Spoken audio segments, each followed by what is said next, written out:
Hey, Alex, nice to see you again. Just wanted to get, I know Odell wasn't working today, just your general observations when you saw him out on the field, knowing what he's been through. Came back. That was the first thing. The work he did do in the first 2 days of the minicamp were outstanding. And he looked really, really good.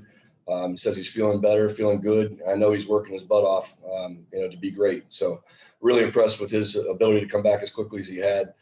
Ran some really good individual routes, during the side periods. Got some really good work in. But good to see him back in the mix and feeling better. All right, so we know how the offense evolved over the last 7 or 8 games with him not there. Would you say it's fair to say that re-implementing him with the maturity of the offense now will take it to a newer level?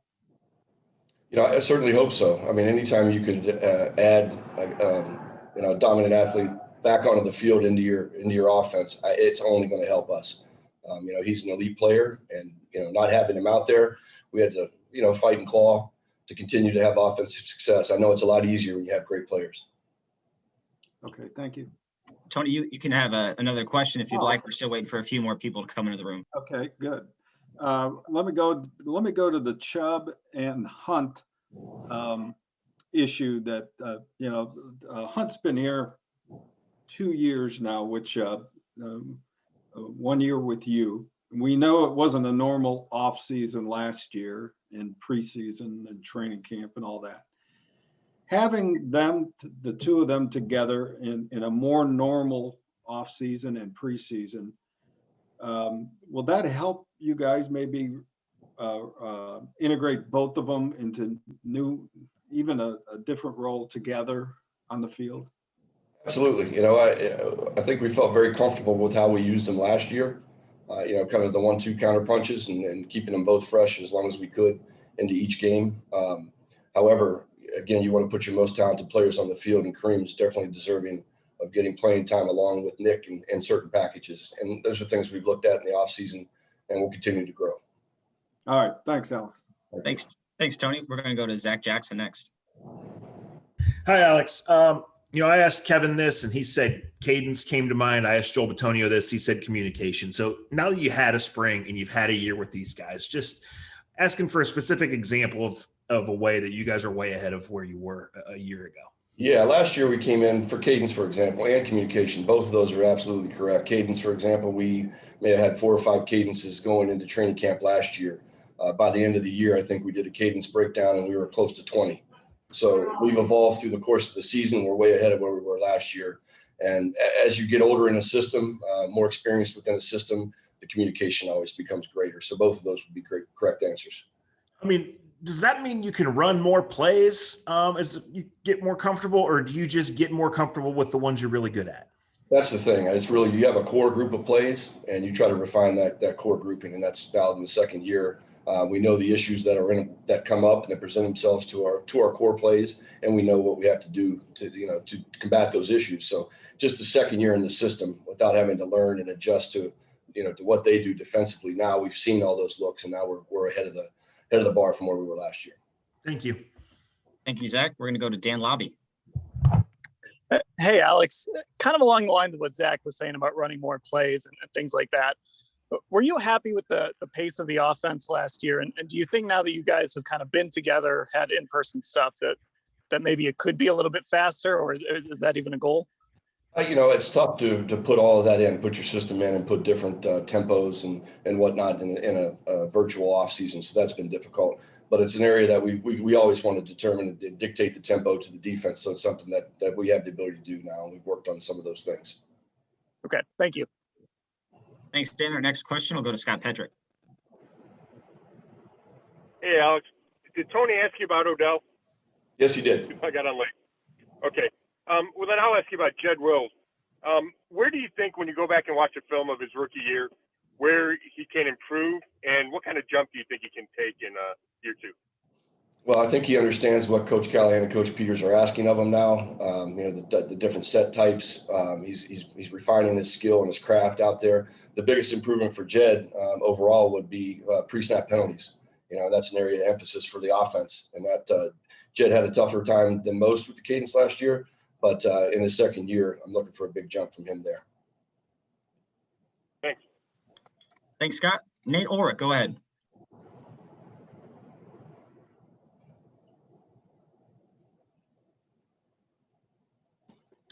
Hey, Alex, I was wondering, just what are you noticing in Baker Mayfield coming in here, and how just the knowledge of the playbook, the offense, the comfort with you guys, how is that translating early on in your program this offseason? No, he was impressive. There were a lot of areas, a lot of pass concepts that we wanted to work on in this mini camp that maybe he didn't completely own last year. We wanted improvement in these plays, and he's shown that. A lot of that's just working through progression and knowing where to go next if 1 and 2 are covered, and he got that accomplished in this camp. So we're very happy with where he is right now. Do you notice, just coming off the way he ended last season, just, you know, with the great touchdown interception ratio, do you notice, you know, a certain type of confidence or a certain way he's carrying himself and with his teammates? I mean, I know he's always a confident guy, but certainly you would think that might, you know, impact him. Is that something that you can feel or sense from him? Definitely. I figured the last 7-8 games of the season last year, he really played really well, and I think he now feels that he understands what that looks like and how he has to operate within the system to be successful. And now that he realizes that, you see it more in practice. You definitely do. Thanks, Nate. Mary Kay Cabot has our next question. Yes, Coach. Just wondering. This year, what kind of input do you anticipate you having, and maybe some of the other assistant coaches having? I know last year you guys just kind of had to hunker down and do whatever you could do, but I know that Kevin sent you guys all forth with, sort of the mandate to come back with something different, something new, something better than you did before. So maybe kind of wondering, what did you bring? What did you learn in the off season, and what do you hope to add to this offense this year? No, we always work collaboratively. That's the greatest thing about this staff. Everybody has say and everybody has an equal opinion, and we all respect each other's opinions. It's a really great offensive staff. So a lot of guys have great ideas and have been in winning programs in other places. So the beauty of our staff is that I feel like we all work really well together. As far as things that we've done differently, some of the meetings have been structured a little differently. Some of the presentations have been different and changed for the better. I think in the second year of a virtual off season, a lot of the scheme eval we got to do last year after having a season together, making those changes, and then researching the league, looking across the league and seeing what other teams have done offensively, what teams are doing defensively, and picking and choosing if maybe there's something that we're missing offensively that's other teams are doing. Maybe we try to implement that or try to add it to our offense. And if it fits, it fits. And if it doesn't, we just move on. Thank you. Thanks, Mary Kay. Jake Trotter is next. Yeah. Hey, Alex, last year after Odell got hurt, how did that impact the way defenses schemed you guys? And then now with his return coming this season, how do you think that's going to, potentially open up other areas of the offense? Yeah. Anytime you have a great X, you see a lot of coverage roll to that player. That kind of went away when Odell was injured. That opens it up for other players to be successful. It's not always great to be double teamed all the time, but sometimes that's going to happen when you're great. So I would expect teams to have to honor Odell and potentially at times put 2 guys on him. Last year, Alex, you noted, the work that Baker put in physically to get ready to play. What have you seen this year when you compare it to the shape he was in, this time last season or last year? I think he's in a great spot physically right now. I know his weight's where he wants it. I want to say it's probably close to where he came in last year. It's already there. Still with 5 weeks to go before he comes back for training camp. So I know he works extremely hard at it, and it shows. Thanks, Alex. Thanks, Jake. Marla Ridner, go ahead. Yeah, Coach, I just wanted to, I guess I'm thinking about Austin Hooper, but also just the tight ends in general. Do you, have you seen any indications about how you can maybe get Austin more involved, or I don't know, just, how do you see them fitting in? Yeah, no, Austin, we have a heck of a tight end group. Really happy with that group overall and the way they work. If you went back and you watched the mini camp, I would say Austin may have had more catches than anyone else in this camp. So we have definitely ways to get him the football. Also very impressed with David Njoku and the way he came back. He's running extremely well, catching the ball well. Excited about that. And Harrison is really developing now in his second year. So that's a group we'll lean on heavily, and they do a great job. And the fact that those guys were working, with Baker and Florida, Texas, all over, can you see that, I don't know, there's a little bit more chemistry, especially with Hooper maybe? I don't know if he was there, but you know what I mean? Yeah, no, absolutely. As anytime these guys work together, it's a bonus for us. When it's away from the facility, we're at the facility. We do spend a lot of time together. We're in a special teams period. Hoop would come over, Jarvis, Odell, and we would always work individual routes to continue, just being on the same page. But I can definitely tell, through their work, in the off season that they are definitely on the same page. Thank you. Thanks, Marla. We're going to take two more for AVP, Nate Ulrich, Mary Kay Cabot. Nate?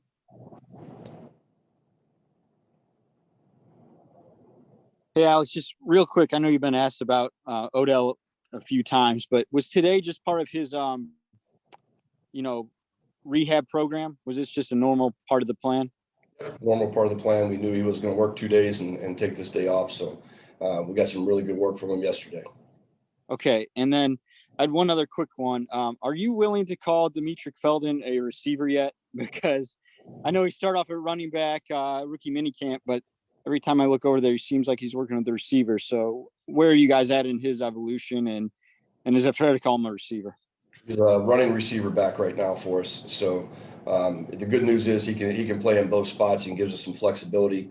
Earlier on in the OTAs, we were a little down on numbers at receiver. That's why you probably saw him more at receiver than you did at running back. But he's a guy that came in. He's very smart. He loves football. He puts the time in, and he's flashed out there in these OTAs. Thank you, Nate. The final question goes to Mary Kay Cabot.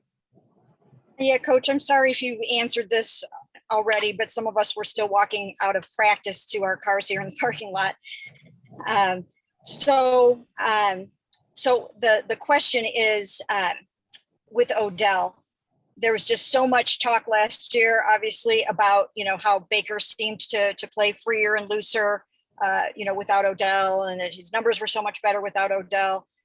Can you just address the notion of, what Odell will mean and bring to the offense and to Baker? And I'm guessing that you think that concept of Baker being better without Odell is not true.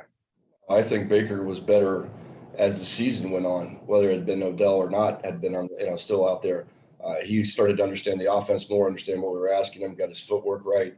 And I think he got better regardless of who was on the field. As I said earlier, you're always better with great players. Anytime you take a great player off the field, you got to find ways to generate more offense. So we'll be better with Odell, no doubt.